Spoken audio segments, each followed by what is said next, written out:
Welcome viewer, I am Murugan S. This video tutorial describes, Windows 11 no output audio device found sound settings fix. First method is show hidden devices.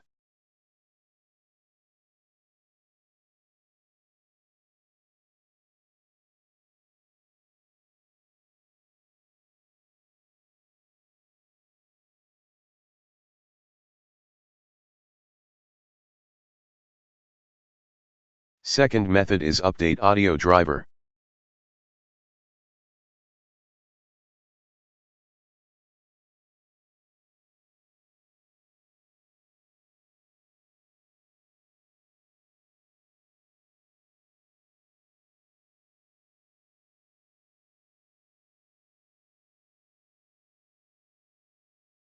Third method is change sound settings.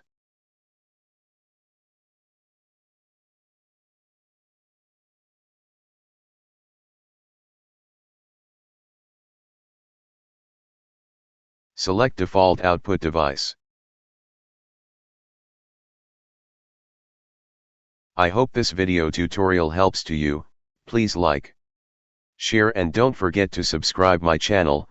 Thank you very much. See you next video.